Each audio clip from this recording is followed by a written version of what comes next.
Maria screamed and rushed to look for a doctor. Under the sheet was Jane's huge belly. Apparently, she was pregnant. At that moment, when the nurse entered the room, the patient had just started contractions. Upon learning this news, all the hospital staff were shocked.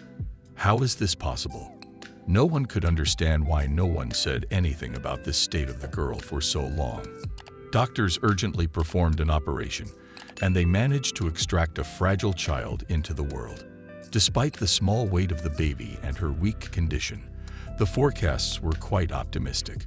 When the first shock passed, Maria did not hesitate for a second to contact the police, as it was obvious that some scoundrel took advantage of Jane's helpless state. The authorities immediately launched an investigation, and the case soon became known to the public. The story caused an incredible reaction.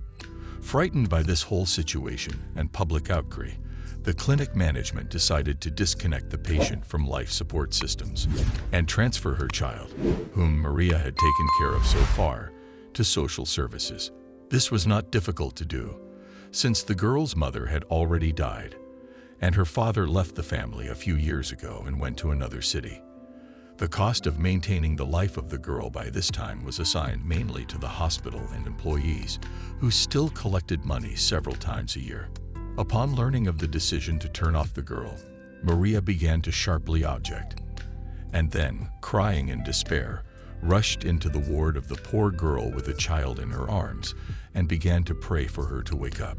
When the doctors entered the room to disconnect the girl from the device that supports her life, Maria, in a last hopeless attempt to get at least some reaction from Jane, placed the baby on her chest.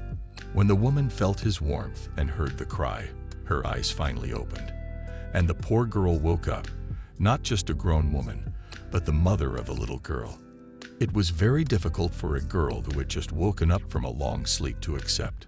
"I have no home, my mother died. I have no idea how to take care of a child," the girl said in confusion, a little realizing what was happening. Maria, who during this time managed to love the girl as her daughter, reassured her, saying that she would take care of both her and her baby. After the DNA tests, it turned out that the girl's father was one of the clinic's doctors, who donated the most money to keep the girl alive in the hospital. He tried to pay off using his huge connections and money, but thanks to Maria, who did not give up for a minute, demanding justice, he received a sentence, and his family had to provide a decent allowance for Jane, so that she and her child would not need anything.